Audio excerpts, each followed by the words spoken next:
الصبح بدا من طلعته.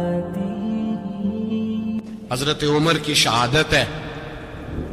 یہودی بول اٹھا، کافر بول اٹھا، اگر 6 مہینے عمر دنیا میں اور رہتے تو دنیا میں کوئی کافر موجود نہ ہوتا. 6 مہینے. اور جب اس بطل جلیل کا جنازہ اٹھا، اللہ بخاری پڑھیے نا، اللہم ارزقنا شہادۃ فی سبیلک، اللہ بسترے کی موت نہ دینا، شہادت کی دینا.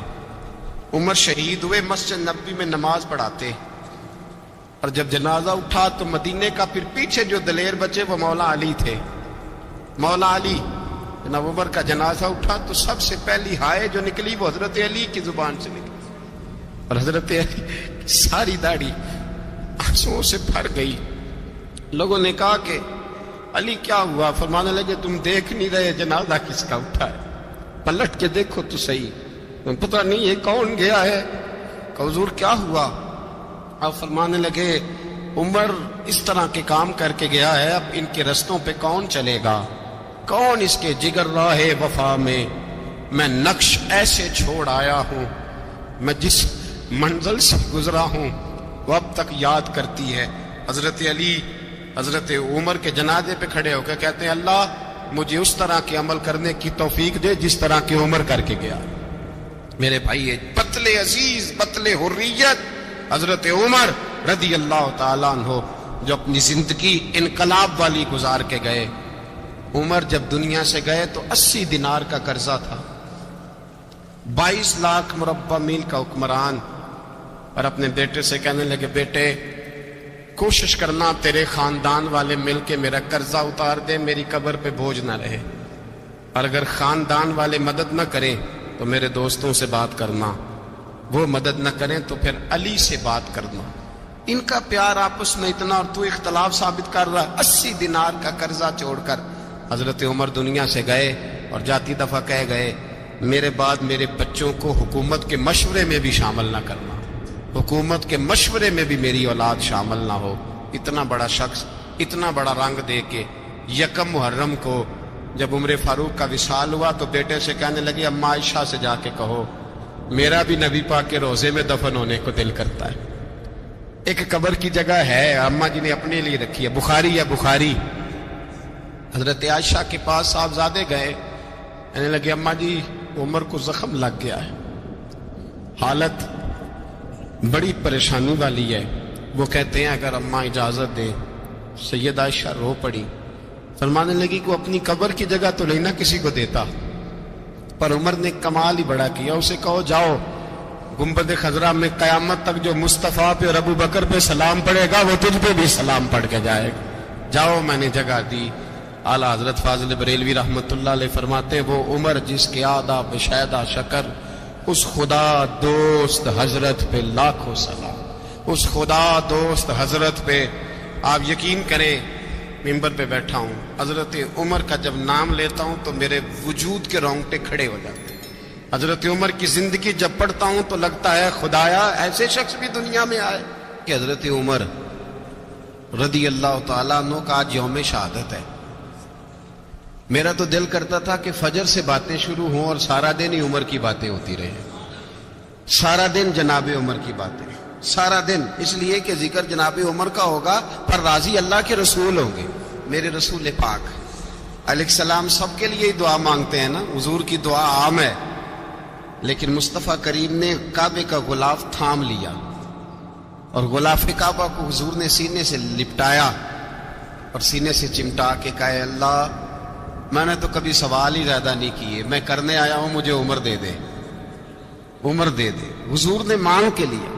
اور پھر جب جس کو حضور مانگے اللہ سے، حضرت عوف بن مالک اشجعی ایک صحابی ہیں، حضرت عوف بن مالک رضی اللہ تعالیٰ عنہ فرماتے ہیں کہ جناب ابو بکر صدیق کا زمانہ تھا تو میں نے خواب دیکھا،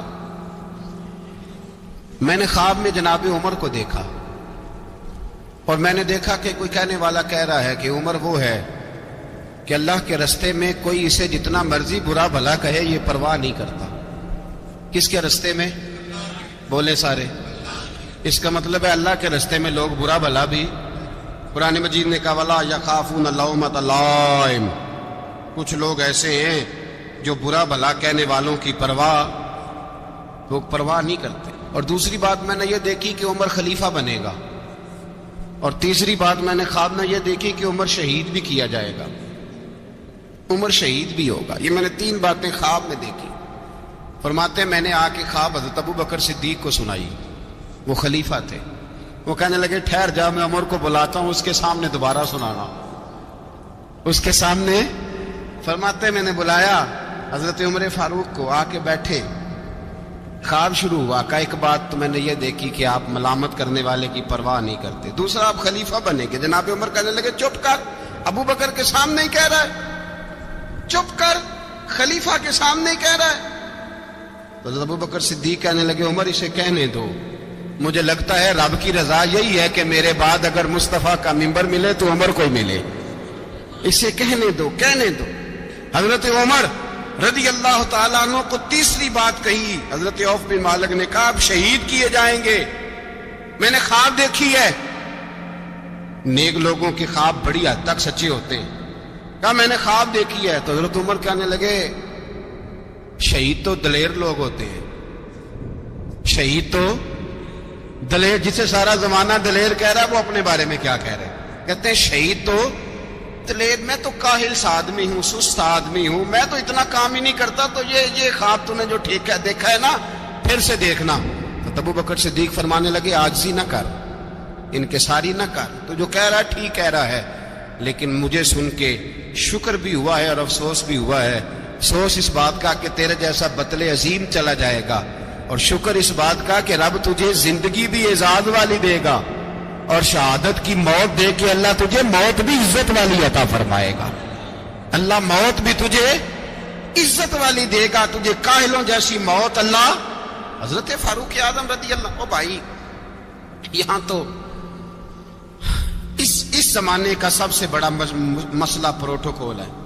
ہم چھوٹے طبقے سے لے کر بڑے سارے پروٹوکول کے قائل ہیں، پر حضرت عمر رضی اللہ تعالی، حضرت عمر کی سادگی اور پھر جناب عمر کی عاجزی، جب انسان اپنے اوپر سوار کر لیتا ہے نا، سوار کر لیتا ہے، میں بدکار پرانا خادم، کسے در ملی نی ٹوئی، تے واصف یار نے نظر جو کیتی تے واصف ہی ہو۔ میں اکثر سوچتا ہوں حضور نے جہاں بھی کہا نا، فرمایا میرے بعد نبی ہوتے تو خطاب کے بیٹے عمر ہوتے۔ حضور نے فرمایا عمر جس رستے سے جاتا ہے شیطان وہ رستہ بدل جاتا ہے۔ نبی پاک صلی اللہ علیہ وسلم نے فرمایا میرا عمر وہ ہے کہ اس کی زبان پر حق جاری ہے۔ حضور علیہ السلام نے فرمایا 950 سال حضرت جبریل میرے عمر کی شان بیان کریں تو ان کی عظمت ختم نہیں ہوتی۔ 950 سال جبریل عظمت بیان کرے تو ختم نہیں ہوتی۔ یہ بات ہے حضرت عمر کی، اور فرمایا عمر ابو بکر کی نیکیوں میں سے ایک نیکی ہے، یہ شان ہے اب عمر فاروق رضی اللہ تعالیٰ عنہ کی۔ حضور نے فرمایا میرے بعد نبی ہوتے تو عمر ہوتے، جس گلی سے عمر آئے شیطان رستہ بدل جائے۔ میرے عمر فاروق کی شان 950 سال بیان ہو تو ختم نہ ہو۔ عمر کی زبان پر اللہ حق بیان کرتا ہے، جو عمر کہتا ہے وہی رب کر دیتا ہے۔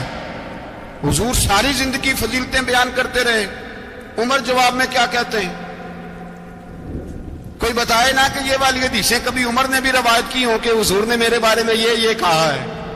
یہ روایتیں وہ روایت نہیں کرتے، ان سے جب لوگ کہتے عمر تیری بڑی بات ہے تو عمر رو پڑتے، کہتے میں تو اونٹ چرانے والے باپ کا بیٹا ہوں، میں تو اونٹ چرانے والے باپ کا بیٹا، اونٹ چرا۔ اس سے آگے عمر گئے ہی نہیں ساری زندگی، اس سے آگے لفظ ہی نہیں ادا کی۔ وہ میں تو بھائی اونٹ چرانے والا، میرا باپ تو اونٹ چرایا کرتا تھا، 10 اونٹ تھے، میری ڈیوٹی ہوتی تھی، سنبھالے نہیں جاتے تھے، ابا ڈنڈوں سے مارتا تھا۔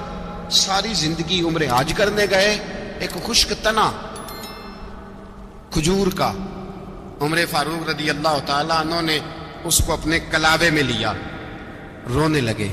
لوگوں نے کہا عمر کیا ہوا؟ فرمانے لگے یہاں میں اونٹ چرایا کرتا تھا، یہاں میں اونٹ چراتا تھا، 10 اونٹ سنبھالے نہیں جاتے تھے۔ دیکھو رسول اللہ کی شان، آج ساری امت چلانے کا طریقہ عطا فرما دیا ہے، ساری نظریے سے پیار۔ یار پیسہ کس کو برا لگتا ہے؟ سارے صحابہ مل کے آئے، کہنے لگے عمر فاروق سے کہنا ہے نبی پاک کے زمانے میں تو ظاہراً غربت تھی، ابو بکر کے دور میں بھی غربت تھی، اب تو بڑا مال ہے، عمر سے سفارش کرو کہ عمر نیا کرتا پہنا کرے۔ ملکوں کے سفیر آتے، عمر وہی پھٹی پرانی چادر اوڑھ کے اور وہی کئی جگہ پہ پیبند لگے سوٹ پہن کے سفیروں کے سامنے بیٹھ جاتا ہے۔ عمر کو مشورہ دو، طے ہو گئی بات۔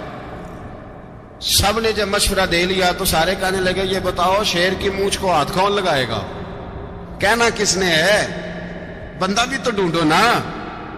نے کہا جناب میرا یہ خیال ہے کہ مولا علی شیر خدا کہیں گے، کیونکہ جس شخص کی عمر کو سب سے زیادہ حیا کرتے دیکھا وہ شیر خدا مولا علی ہے رضی اللہ تعالی علی کہیں گے، اس لیے کہ جناب علی تو کئی دفعہ جب گفتگو کرتے تھے تو حضرت عمر چپ کر جاتے تھے اور فرماتے تھے علی نہ ہوتا تو میں ہلاک ہو جاتا۔ تو کہا علی سے کہو۔ جناب علی شیر خدا کو بلایا، کس کام کے لیے؟ جی اللہ اکبر۔ یہ ذرا آپ نے اس دور پہ اس بات کو ذرا کہا جناب ان سے کہیں کہ زیادہ نہیں، ایک کرتا نیا پہن لے، سفیر آتے ہیں وزیر آتے ہیں تو ایک کرتا نیا پہن لے۔ حضرت علی کو بلایا، آپ فرمانے لگے کوئی اور بات ہوتی تو میں کہہ دیتا، یہ والی میں نہیں کہہ سکتا، کوئی اور ہوتی تو میں عمر کو کئی دفعہ کہہ دیتا ہوں، جلال نے بھی تو سن، یہ والی میں نہیں کہہ سکتا، میں تمہیں ایک مشورہ دیتا ہوں۔ کہا وہ کیا؟ کہنے لگے سیدہ عائشہ صدیقہ سے کہو، وہ مومنوں کی ماں ہیں، عمر ٹالے گا نہیں۔ اماں جی سے جا کے کہا اماں جی نیا کرتا عمر سے کہیں پہن لیں، وزیر آتے ہیں بڑے بڑے لوگ تو چلو کوئی حرج نہیں۔ اماں جی نے کہا اچھا کوئی بات نہیں میں بلا لیتی ہوں۔ جناب عائشہ نے پیغام بھیجا، جب خادم نے کہا نا مصطفیٰ کے گھر سے پیغام آیا ہے تو 20 لوگ بیٹھے تھے، عمر کانپتے ہوئے اٹھے، کانپتے دوڑے۔ حضرت عائشہ پردے میں تھی تو فرماتی ہیں عمر اتحیات کی حالت میں بیٹھ گئے۔ کہا اماں جی دیر تو نہیں ہو گئی مجھے آنے میں؟ کہا نہیں ٹائم پہ آ گئے ہو، کس لیے بلایا تھا؟ کہا عمر دیکھو غربت کے معاملات اور ہوتے ہیں، جب اللہ آسانی دے تو کوئی چیز استعمال کرنا حرام نہیں ہوتی، اگر حرام ہے تو بتاؤ۔ کہا نہیں اماں جی حلال ہی ہے۔ تو فرمایا پھر اتنے سفیر آتے ہیں مشیر آتے ہیں، اب تو مال غنیمت بڑا آتا ہے، ڈھیر لگ جاتے ہیں مسجد میں، تو چل ایک نیا کرتا تم بھی پہن لیا کرو، اور آپ نیا کرتا پہنو گے تو دھاک بیٹھے گی غیروں پر، تو صحابہ کا مشورہ ہے کہ آپ نیا لباس پہنے۔ اماں جی کہتی ہے میں نے حکم دیا تو عمر چپ کر گئے، گردن جھک گئی۔ تھوڑی دیر کے بعد سیدنا عمر فاروق نے سر اٹھایا تو داڑھی پہ آنسو گر رہے تھے، رو پڑے، کہنے لگے پاک محبوب کی پاک بیوی جیسے حکم کرتی ہو میں حاضر ہوں، پر مجھے وہ والا لباس پہنانا جو میرے مصطفیٰ نے پسند فرمایا ہے، اگر یہ رنگ رسول پاک کا ہے تو میں حاضر ہوں، اور اگر نبی پاک کا نہیں تو پھر جیسے آپ حکم کریں۔ جناب عائشہ کہتے ہیں عمر روئے تو میں زیادہ روئی، میرا پلو بھیگ گیا آنسوؤں سے۔ میں نے کہا عمر آپ جائیے۔ عمر یوں نکلے تو جو صحابہ کھڑے تھے وہ کونے میں تھے، سارے آ گئے۔ کہا اماں جی کیا بناؤ؟ فرمایا بھائی تم سب جو باتیں کہتے ہو وہ اپنی جگہ ٹھیک ہیں، پر عمر جو بات کرتا ہے وہ سب سے زیادہ ٹھیک ہے۔ عمر جس پہلو پر بات کرتا ہے وہ یار ایسی عاجزی، ایسا رنگ، ایسا انداز، ایسا طرز حیات، ایسی زندگی، اولاد کے معاملے میں لوگ بزدل ہو جاتے ہیں، بزدل، پر حضرت عمر کا بیٹا مصر گیا، وہاں سے کمائی کر کے لایا، تجارت کرنے گیا، لاکھوں کا مال۔ کون سا باپ ہے دنیا میں جس کا بیٹا باپ سے پیسے لے کے آئے تو ابا تفصیل پوچھے کہ بیٹا کہاں سے کمائے، کہاں سے لایا، کتنے ملے، کیوں آئے؟ کون سا باپ تفصیل پوچھتا ہے؟ ابا تو کہتا لا صحیح اور تعریفیں کرتا ہے میرا بیٹا بڑی کمائی کرتا ہے۔ کبھی پوچھا ہے اس سے کہ ڈیوٹی صحیح دیتا ہے کہ نہیں؟ کبھی پوچھا ہے کہ تو ایمانداری کی روزی لاتا ہے کہ حرام کی کماتا ہے؟ یہ باپ کی ذمہ داری ہے، یہ اماں کی ذمہ داری ہے۔ پھر کہتا ہے بیماری کیسے آ گئی، پریشانی کیسے آ گئی؟ تو نے کبھی سوال کیا اپنی اولاد سے؟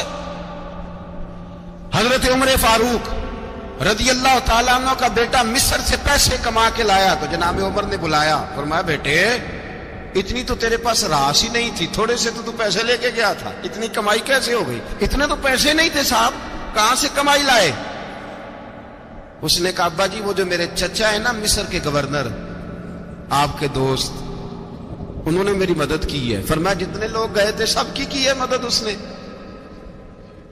کہا نہیں صرف میری کی. فرمایا تیری کیوں کی؟ تیری کیوں کی؟ کہا حضور آپ کے دوست ہیں. فرمایا چپ کر حضور انہوں نے مجھے اتنے پیسے دیے میں نے کاروبار میں ڈالے تو نفع آیا تو میں ان کی رقم دے کے. فرمایا خاموش ہو جا باقی جتنے لوگ گئے تھے سب کی مدد کی اس نے؟ کہا نہیں حضور صرف میری کی. فرمایا اس نے تیری مدد نہیں کی اس نے خلیفہ کے بیٹے کی مدد کی اس لیے کہ وہ خلیفہ کو اپنے حق میں نرم کر سکے. فرمایا آدھا مال تیرا ہے آدھا مال غنیمت کا ہے مال خزانہ کا ہے مسلمانوں کا ہے اس لیے کہ تو جو وہاں سے مال کما کے لایا ہے وہ اپنے باپ کے خلیفہ ہونے کی وجہ سے کما کے لایا ہے لہذا رکھ ادھر. یہاں کہتے ہیں کدھر سے آیا کیسے آیا کون سا حساب دیں کیا کریں. او بھائی حضرت عمر رضی اللہ تعالیٰ عنہ کا اپنی اولاد کے بارے میں یہ رنگ ہے. ایک جنگ سے نا خوشبو آئی. خوشبو بڑی مہنگی ہوتی تھی عرب میں خوشبو آج بھی بڑی مہنگی ہے وہ زیادہ استعمال کرتے ہیں. میری باتوں کی سمجھ آ رہی ہے میرے بھائی؟ بڑی مہنگی خوشبو تھی. جب وہ خوشبو آئی تو حضرت عمر نے کہا گھر میں پہلے پہنچی حضرت عمر کے چونکہ زیادہ عورتیں استعمال کرتی تھی گھر کے اندر خوشبو مرد بھی لگاتے. حضرت عمر نے اپنی بیوی سے کہا آپ کی زوجہ تو تھی وہ بڑی خوشبو کو پسند کرتی. حضرت عمر نے اپنی زوجہ سے کہا کہ خوشبو لاؤ میں نے ایک عورت کی ڈیوٹی لگائی ہے وہ خوشبو تول کے نا تو حصہ برابر صحابہ میں بانٹ دے گی. تو آپ کی زوجہ کہنے لگی کسی بی بی کی ڈیوٹی لگانے کی کیا ضرورت تھی میں جو موجود تھی میں بانٹ دیتی ہوں تول کے حصہ برابر. آپ نے فرمایا نہیں تو رہنے دے فلانی بی بی بانٹے گی. حضور میں نے بھی بانٹنی ہے میرے پہ کچھ حق ہے؟ آپ نے فرمایا نہیں تو تفصیل نہ پوچھ تو خوشبو دے دے کوئی اور بانٹے گی. خاتون کھانا تھی نا کہنے لگی نہیں مجھے بھی آج آپ کو بتانا ہی پڑے گا کہ کوئی جو بانٹ سکتی ہے تو میں کیوں نہیں بانٹ سکتی. زوجہ کہتی عمر نے بات کی تو میری چیخیں نکل گئی. حضرت عمر فرمانے لگے جب تو خوشبو بانٹے گی نا تیرے ہاتھوں کو بھی لگے گی تیرے دوپٹوں کو بھی لگ جائے گی. اگر رب کریم نے مجھ سے سوال پوچھا کہ عمر خوشبو تو مسلمانوں کی تھی تیری بیوی کے دوپٹے کو کیوں لگ گئی تو میں اللہ کے حضور کیا جواب دوں گا. اگر اللہ نے یہ سوال کیا کہ تیری بیوی نے کیوں لگائی وہ تو حصہ تھا مسلمانوں کا تو نے تیری بیوی نے کیوں لگائی. تو فرمایا میں نہیں چاہتا کہ اللہ کے حضور مجھے اور تجھے باز پرس ہو لہذا کسی اور کو بانٹنے دے. زوجہ روئی اور تڑپ کے کہنے لگی عمر مجھے لگتا ہے صبح قیامت بھی تیری بیوی ہونے کی وجہ سے اللہ مجھے جنت عطا فرما دے گا تیری زوجہ ہونے کی برکت سے. بھائی یہ معیار رکھا خدا کی قسم ایسا شخص تاریخ میں دوبارہ نہیں آیا. اتنا بڑا آدمی اتنا بڑا شخص اتنا بڑا آدمی اور پھر رنگ یہ ہے کہ عمر 22 لاکھ مربع میل کا حکمران 22 لاکھ اور کھجور کے درخت کے نیچے مٹی کا ڈھیلا لے کے سو گئے ہیں پرواہ کوئی نہیں کوئی مسئلہ ہی نہیں. 2 غلام ساتھ بیٹھے تو ایک روٹی حضرت عمر نے گھر سے منگوائی تھوڑا سا سرکہ. غلام کہنے لگے ہم نے بھی کھانی ہے. فرمایا کوئی حرج نہیں روٹی کو پیٹ بھر کے کھانا ضروری تو نہیں 3 حصوں میں بانٹ لیتے. ایک آدمی آیا ہوا تھا مصر کا رہنے والا ملنے کے لیے. اس نے پوچھا عمر کدھر ہیں تو کہا وہ ادھر جاؤ مسجد میں بیٹھے ہوں گے. اور واپس آیا تو کہنے لگا وہاں تو 3 غلام بیٹھے ہیں ایک روٹی بانٹ کے کھا رہے ہیں لگتا ہے کئی دنوں سے روٹی نہیں ملی. کہا 3 غلام تو کوئی نہیں وہاں 2 ہی تھے تیسرے تو امیر المومنین تھے. اس نے کہا نہیں 3 غلام ہیں کپڑے بھی ایک طرح کے پہنے ہوئے ہیں بلکہ 2 کے تو پھر صحیح ہیں تیسرے کے تو زیادہ ماڑے ہیں. کپڑے بھی ایک طرح کے کھانا پینا بھی ایک طرح کا اور ان کا نشست برخاست بھی ایک طرح کی ہے لہذا کوئی فرق نہیں.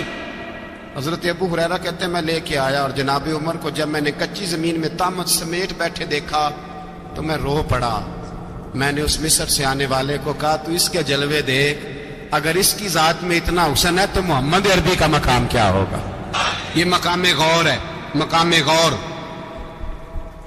ایک آدمی کو آپ نے دیکھا آنکھوں سے نابینا ہے اور بھیک مانگ رہا ہے تو حضرت عمر کو نظر آ گیا. فرمایا کون ہو؟ اس نے کہا میں یہودی ہوں.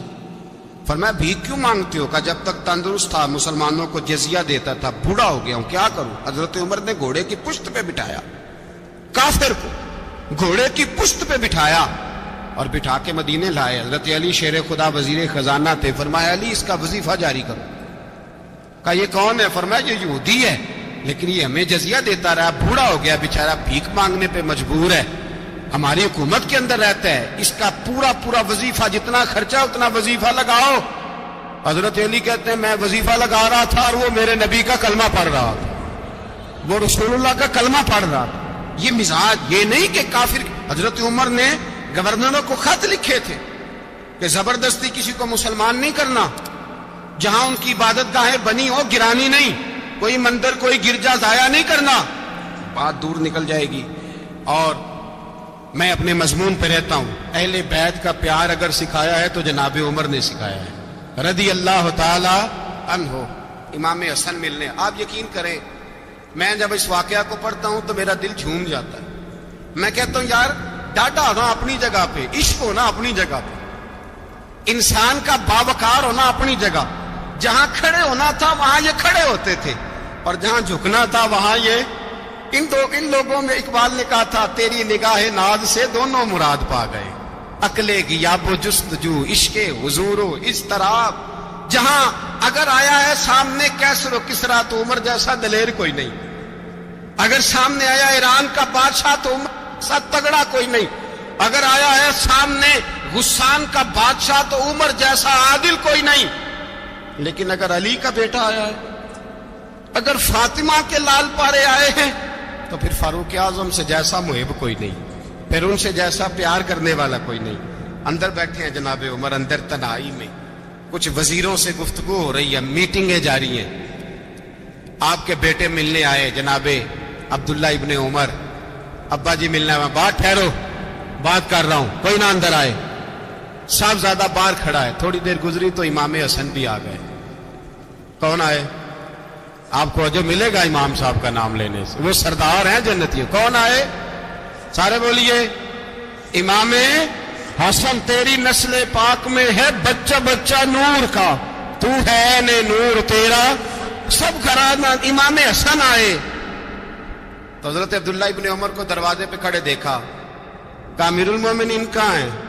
کہنے لگے حضرت عمر کے بیٹے، کہنے لگے وہ اندر بیٹھے، کچھ میٹنگ ہو رہی ہے اور انہوں نے کہا کوئی اندر نہ آئے، لیکن آپ جانا چاہیں تو چلے جائیں، آپ جانا چاہیں تو، تیری نسل پاک میں ہے بچہ بچہ نور، آپ جانا چاہیں تو چلے جائیں۔ تو انہوں نے کہا جب آپ باہر کھڑے ہیں تو مجھے کوئی اتنا ضروری کام نہیں، اور ابھی زور کی نماز تھوڑی دیر میں ہوگی، میں مسجد میں مل لوں گا امیر المومنین سے۔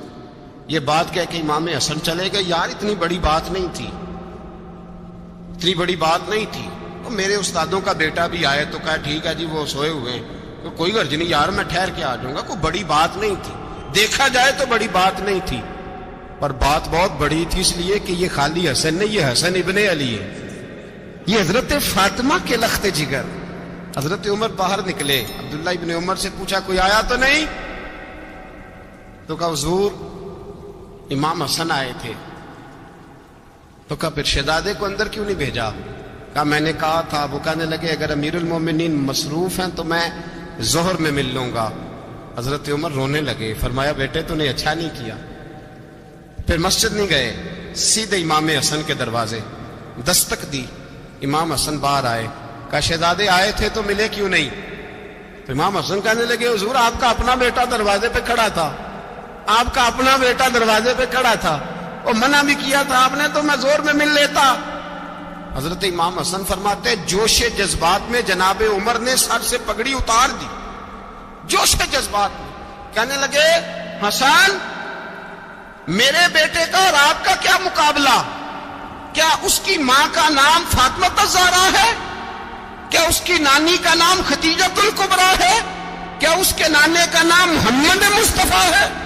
آپ کا اور اس کا کیا مقابلہ؟ پھر رو پڑے اور کہنے لگے بیٹے میں مکے کے صحراؤں میں اونٹ چرایا کرتا تھا، یہ جو میرے سر پر عزت کے بال ہیں یہ تیرے نانے کے اگائے ہوئے، میں مکے کے خبردار شہزادے خبردار۔ او بھائی اہل بیت نبوت کے ادب کا رنگ اگر سکھایا ہے تو سیدنا عمر نے سکھایا ہے۔ سوار دے